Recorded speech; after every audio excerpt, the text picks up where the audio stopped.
Hey, Ohio, welcome once again to the Retirement Blueprint Show with Tim Lofton of Axum Planning and Wealth. I'm your host, Spike Spangle. Tim, every single week we go through retirement planning strategies and solutions. What's on your mind this week?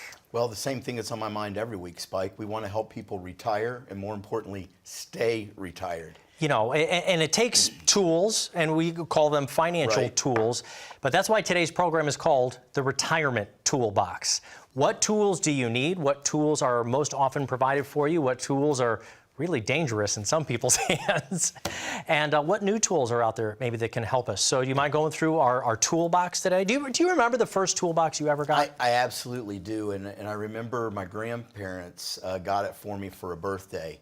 And it had, you know, the normal things in there that you would have. I remember it was this blue metal toolbox, weighs a ton. I still have it. Still to this day. And, you know, it was really cool because, you know, as a kid, I'm like, you know, a saw and a hammer.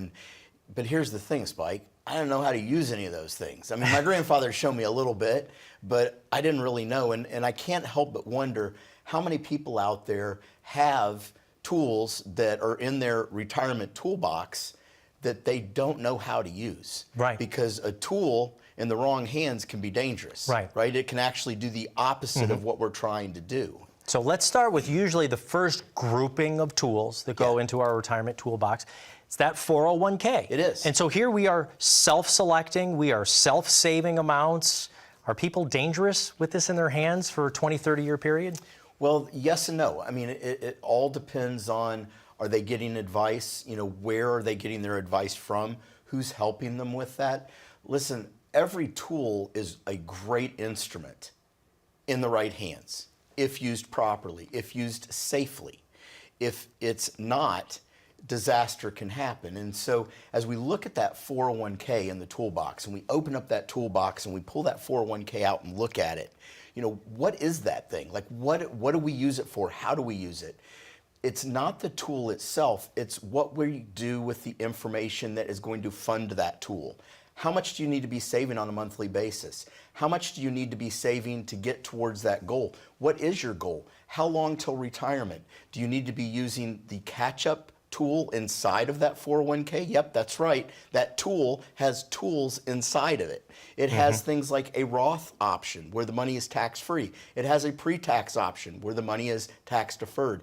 It has all these different components to it, but if we don't have the right data, it doesn't matter that we have that tool because that tool only works with the right information.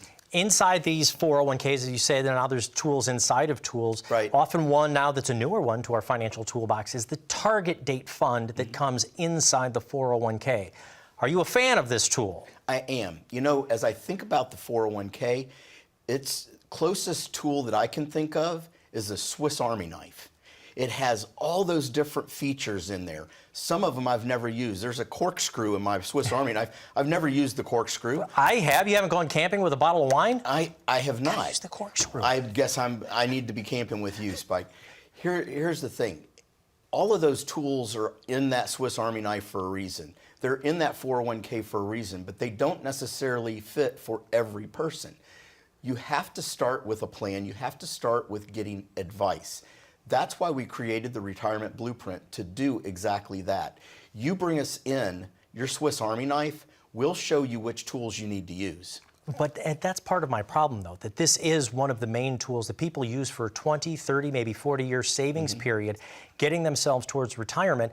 And there isn't a lot of instruction about how to use it. They talk about risk and numbers, but I have never really gotten a lot of direct assistance on how I'm supposed to invest my 401k. He just asked me about how old I am and which funds do I want to pick, and I'm the one who has to choose. We're not getting a lot of instruction on this tool, so where can we get good instruction on this tool, our own 401k? Well, it really starts with having a great relationship in the world of what we do. You know, for 30 years, we've sat across the table for people to help them with 401k and other things to understand where they're trying to get to. Because when we're 20 years out, 30 years out, if you're a little off, it's not a big deal. If you are right now sitting there watching the show and you're 5 years out, even 10 years out from retirement, and you haven't done the math the proper way, if you're using maybe the wrong tool inside the 401k, if you're picking things like even a target date fund, target date funds have become kind of the default to investing today because we've been sold that, hey, it's this tool, it's already diversified, you don't really have to make any changes, it changes itself as you're along your retirement journey, and it seems real simple. It's fix it and forget it, unless you pick the wrong target date. So, for example, let's say that your retirement date is 2030, and so that's just a few years from now, and that's going to be your hard stop. Well, by definition, that target date fund is going to get super conservative by 2030. In fact, it's probably already started to get there. But here's the problem. If I'm retiring at 60 years old or 65 years old, how long am I going to be in retirement? 20 years? 30 years at least? And so I've put the brakes on the growth component to my retirement, which is not going to account for inflation, at a time way too early in the process. And let's talk about the opposite. Let's say you're not using a target date fund. You could be completely overexposed to risk. For instance, the ups and downs we've seen in the markets this year alone. Right. And if this is your retirement year, what happens if this 5%, 7%, 8% pullback remains throughout the end of the year? Yep. Are you Or it turns rethinking into retirement? 20. Yeah. Are we having to change our retirement date because of what happens with the markets? It can absolutely lead to that. And so that's where that intentionality in your retirement planning and giving jobs to the money comes into play. I know that if I'm 5 years out, I have a pretty good idea of how much income I'm going to need in retirement, and I know how much of my assets I'm going to need to pull from that.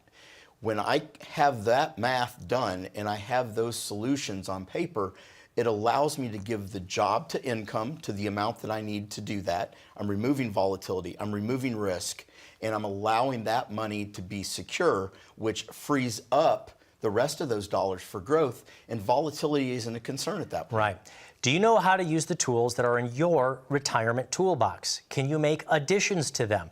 Are they the first ones you've had from 20, 25, maybe even 30 years ago? When was the last time you reviewed the tools that you're using inside your own personal retirement toolbox? Let Tim and the team help you with that. You can call the phone number down on the bottom of the screen and we'll get you started on your very own retirement blueprint. Income planning, investment planning, taxes, Medicare, Social Security, healthcare planning, all of that wrapped up into one plan for you. What tools should be in your retirement toolbox? We'll continue to talk about that when we get back right after this. Call the phone number, set up your appointment. More with Tim Lofton after this break.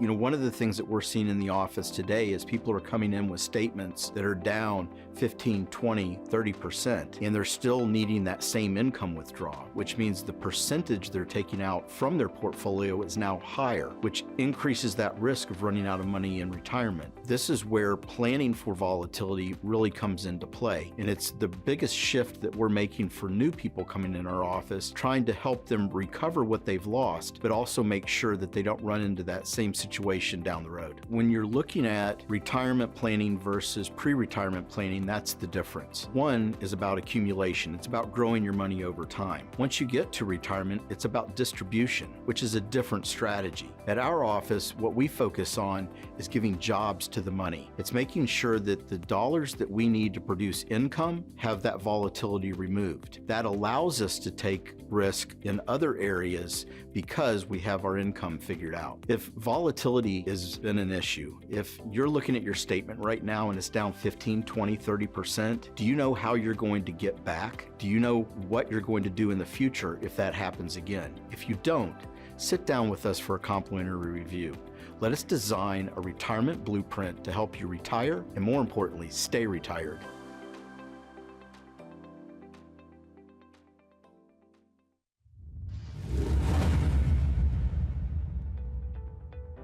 My most rewarding moment for helping clients is seeing the fear of the unknown disappear from their face. You know, some people are worried about a potential nursing home stay. Some, it's market volatility and losing their money in their investment. Some are just genuinely concerned about the direction of the economy. But for the most part, the whole taking away of fear and concern starts with having a plan. Not something off the shelf, but something customized to that family, where we can sit down and get to know them intimately, to understand what their hopes and dreams are. What do they want to have happen after they're gone? And make sure that those things happen. The retirement blueprint is exactly that. It's a blueprint for retirement. It's built off of the 5 cornerstones of retirement planning. That's developing an income plan, creating a tax plan, an estate plan, a long-term care and health care plan, and of course, the investment plan. And the best part is we have a team of people to come alongside to do all of those things that have the credentials and the expertise and the years of experience to make sure that everyone is coming together to create the best plan. It takes those worries out of their head and puts solutions down on paper. Welcome back to the Retirement Blueprint Show with Tim Lofton of Axome Planning and Wealth. He's a retirement income specialist. I'm your host, Spike Spangle, and we're talking about some of the tools that you can use in your retirement toolbox. I think the ones that the hammer, the screwdriver, the things that we're quite used to, the first ratchet set, that's our 401k. Yeah. Right? And there's I know different how to ways. use those. Yeah, so we know how to use them. I feel comfortable with that one. Pretty good idea Yeah. on how to use some of those. What about some tools that are outside of that 401k box? Are you talking about the rows that I walk down at Home Depot? And I'm like, I wonder what that does. Wonder what that thing does. That's a really cool tool. When am I ever going to use a sickle? Yeah, I mean. But so all those different kinds of tools, we can maybe start, if we're thinking outside 401k, we've got annuities, life insurance. Health savings account. Health savings account. Are these things that you consider to be tools to use? They're a little more complicated. Yeah, well, listen, with every tool out there is good for somebody. The problem that we see a lot of times, and I don't want to pick on annuities, but I'm going to pick on annuities a little bit. Okay. We see people come into our office with annuities where I'm left scratching my head as to why do you have that? And they're like, well, my insurance guy said this would help me with retirement. And while it is a great tool and a useful tool, it doesn't help them at all. Then I see other people come in that talk to their advisor who the annuity was the perfect fit, and they said, oh, we don't do those. And I'm left scratching my head again saying, why not? Like, it's literally the thing that is the best fit. So it's not just a matter of having the tool, but having the right tool. My concern is that between Google and bad advice, people end up with the wrong tools in their toolbox, or don't have a tool in their toolbox that they should. Right, or as you said, the right tool in the wrong hands. I did that myself. I used to love waxing the car in the summer times. It was a way that I could get the cars from mom. Wax on? And I did wax on. Okay. I did the whole thing, but I polished Karate Kid there, Did the little Karate Kid reference there. Hopefully we'll get some funding from that as well. But I ended up getting the buffer and putting it on the drill and really trying to buff, and I ended up almost like melting the wax. The right tool for the right purpose with the right intention, used improperly, and we see that as well. There are things like annuities out there right now that are tied to interest rates. There are better tools right now that might need to go into people's hands. The review. Do you mind doing that? That's a great point that you made, because that's a situation where we're seeing right now this year. People may have the right tool. Maybe they have an annuity that has a fixed rate that's perfect for them, and they're not aware that rates have actually increased significantly, which interprets into potentially more income, and they didn't even know about it. So they had the right tool for the right reason, but they didn't know to upgrade their tool to the new battery pack and the new longer life that is offered by that tool. That's a situation where we're seeing a lot of that today. We call it refinancing your retirement, which is a catchy phrase, but here's the bottom line. It's allowing people to increase their rate of return and lock that in while rates stay high, because that's not going to last. Right, and we already know that. We know that's coming throughout the end of the year. So anything that you might have that is tied to an interest rate. Now, this also includes those high savings accounts. We're seeing very good numbers there. There's a lot of retirees. But are those going to last? Bonds. Well, I mean, they're going to come down as rates come down, and funny, not funny, we started talking about the beginning of this year, some large institutions like Goldman Sachs, Charles Schwab reported, these large interest rate cuts that haven't happened yet. And, kind of like interest rates going up, many years ago, I think I talked about interest rates going up for like 10 years and they never did. But they finally did. We finally got here. I was right eventually. But interest rates are going to come down. They have to come down. It's economic philosophy in how we run, the government. It's going to happen. So as that happens, those rates and those opportunities are going to, I don't want to say go away, but they're going to decrease in their value. Right, right. Because for 10, 15 years ago, as you were talking about, the rates had been so low that those tools, annuities or even insurance that were tied to interest rates, there weren't the greatest offerings out there. But now there is that opportunity, because we've talked about it both on radio and television throughout the last year. The window was closing. The window was starting. It doesn't mean that rates are totally going to go away. No. I mean, you'll have your fixed annuities and you can still choose on indexes, but I don't think you're going to be getting some of these bonus rates. Maybe we could explain exactly what that is, because we've heard of things of like 20 and 25% bonuses. What does that mean? It simply means that and again, this gets into a really specific product, and I don't like to necessarily get into the weeds on that, because the one thing that I don't like is shiny objects. And so I don't like talking about things that draw people's attention over here when their focus really should be over there. And we see a lot of that with marketing. We see that in the industry that we work in. What we're looking for here is, if there's a tool out there that's better than the tool you have, would you at least like to know about it? Would you at least like to know how it works? Would you like to know if there's a cost to go from the tool you currently have to a new tool? Those are the things that we can sit across the table and do the math for you, show you in black and white, and give you the advice. You know what? You're better off where you are. Or, hey, this opportunity may be a fit, and here's why. Allow people to know what they don't know. Right. We can help you figure out what's in your retirement toolbox, and is it effectively working for you? Are they working together? It's called the Retirement Blueprint. That's exactly what Tim has invented, put together, and we can get you started on your own retirement blueprint. Very simply, by you calling the phone number right now on the bottom of the screen. There are folks standing by who will schedule your appointment, then you'll come in and meet the team, and we can get you started on that process. But what exactly is refinancing your retirement? Tim has put together this very special message. Don't go anywhere. Watch this announcement. When interest rates are low, you might be able to refinance your home, your car, even your credit cards. Yet when interest rates go up, it may make sense to refinance your retirement. Higher interest rates could provide income opportunities you may not be aware of. Find out if a retirement refi could work for you. Call now to claim your complimentary Refi Your Retirement review.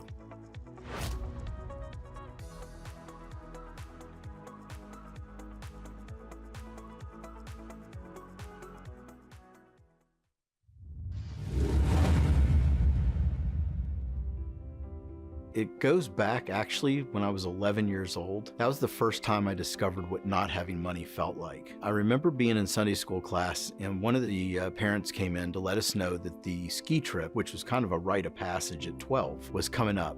And so I got my permission slip, and class got out, and I was that kid. I was like running through the church and up the stairs and weaving in and out of people, and got into the sanctuary, and I looked at the very back of the sanctuary, and I saw my mom, and she was there with 2 or 3 other ladies, and they were talking. And I took off at a dead sprint, and I'm waving this piece of paper and talking a mile a minute, and I get to her, and she's like, "Wait, honey, what is it that you're saying?" And I said, "Mom," I said, "I can go. Like, I'm gonna be 12, I can go." And she's like, go to what? I'm like, the ski trip, the youth group ski trip. And I'll never forget it. She got down on one knee and she wrapped her arms around me and she said, "Baby," she said, we can't afford that this year." And it wasn't the disappointment of not being able to go on the trip. It was the look in her eyes that she couldn't afford it and that she couldn't do that for me. And I really think that that put me on the path of having a heart for helping people get to retirement, to be able to stay retired and to live their best life. And that all starts with advice. And that's what I chose to do for a living. Welcome back. You're with Tim Lofton, a retirement income specialist of Axum Planning and Wealth. I'm your host, Spike Spangle. We're talking about the tools in your retirement toolbox. Usually starts out with those 401ks. That's your hammer. That's your saw. You're Right. pretty used to that thing. Then we started talking about tools on the outside that aren't often in a 401k, annuities and insurance. What about tax and estate planning tools? Do you see this in people's toolboxes? Well, we talked about at the beginning of the episode, my first toolbox, that blue metal panel toolbox that, it seems like everybody had one of those. But now my toolbox today is totally different. It's on casters. There's like multi-levels. There's all these drawers. I have them labeled because I'm that guy. But when you get into tax and estate planning, these are like sets of drawers. It's not just one tool that's in that drawer that's tax planning or estate planning. It's a group of tools that all work together to help with those specific strategies. And as we think about, tax planning, for example, one thing that comes to mind is that Roth conversion, where we're maybe taking money from a pre-tax account, we're converting it over, we're paying taxes on it to grow it tax-free. Great tool. But does it make sense? Does it make sense for you as you are looking at your stage of life? Are you in your higher incoming years and you're already making a lot of money?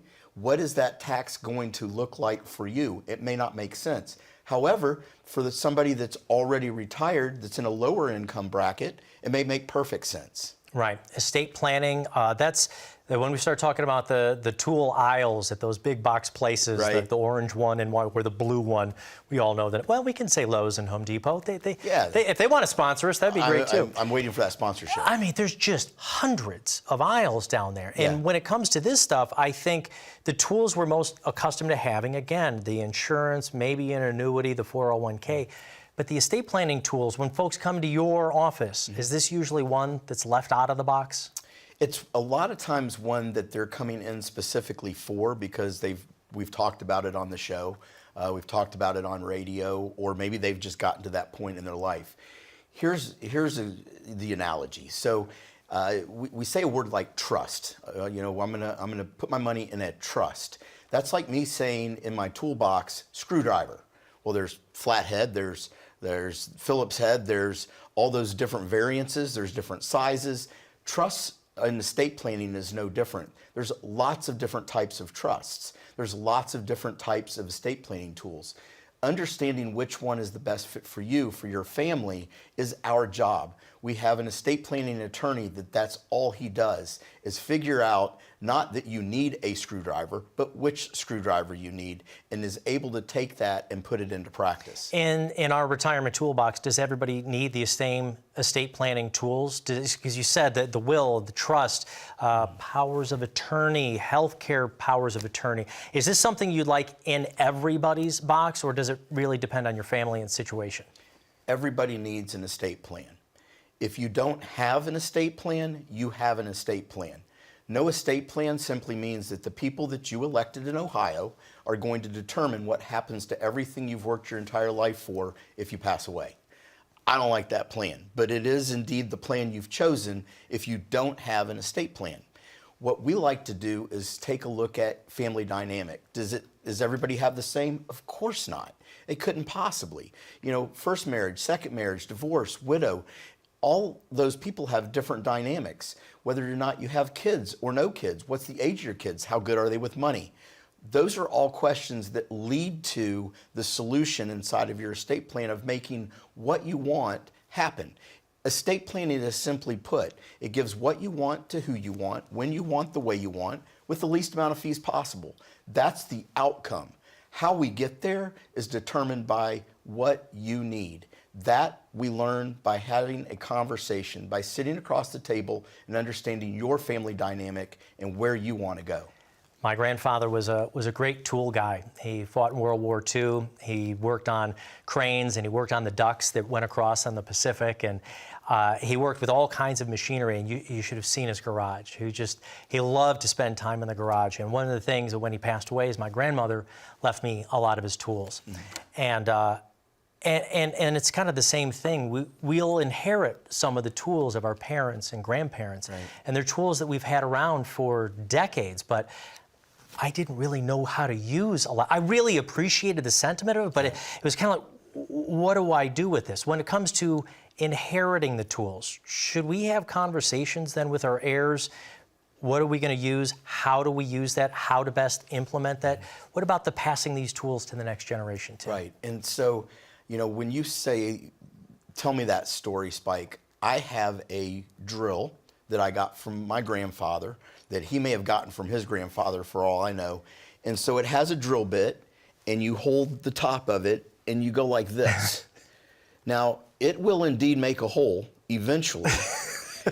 But it is definitely not the tool I would use today. I've got a power drill with a battery pack that I push a button and it'll make that same hole like that. The problem a lot of times is we're passed down tools that worked back then that still will work today, but they're so inefficient and they're not the tools that we should be using. But we don't know what we don't know. Right, and creating kind of a legacy plan that that we're unaware of what the consequences are. One of the things I think we talked about on radio, on WHIO, is that the 10-year provision on when you inherit an IRA, that has now been cemented. That is not going away. That is law. What does that mean? I inherit an account that's $500,000. What do I have to do with that in 10 years? You have to totally liquidate it. And so the tax consequence that comes from that is the concern, which goes back to us doing that planning at 5-10 years out, looking at the retirement plan today, making sure that we understand the tax strategy, not just for our lifetime, not just for our spouse's lifetime, but for who we want those dollars to go to, and putting a plan in place and a strategy that is going to make that outcome the best it could be. And what I love is that we've taken this analogy today, the retirement blueprint. You can't build anything with a blueprint unless you got a retirement toolbox. Tim, I think we're going to have to start shipping out toolboxes to everybody who calls in. I think that's a great idea. The retirement blueprint. Tell folks really quickly before we leave the program here today, what do they get when we're calling the phone number?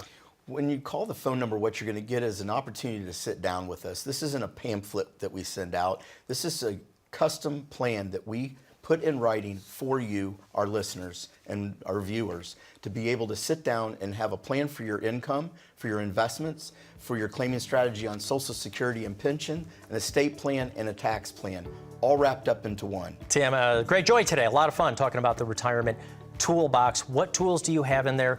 Which ones are working efficiently for you? If you haven't reviewed them in a long time, like life insurance policies, your 401ks, perhaps annuities that you got years and years ago, or even things that maybe you inherited, it's time for you to get started on your own retirement blueprint. You can do that by calling the phone number down on the bottom of the screen.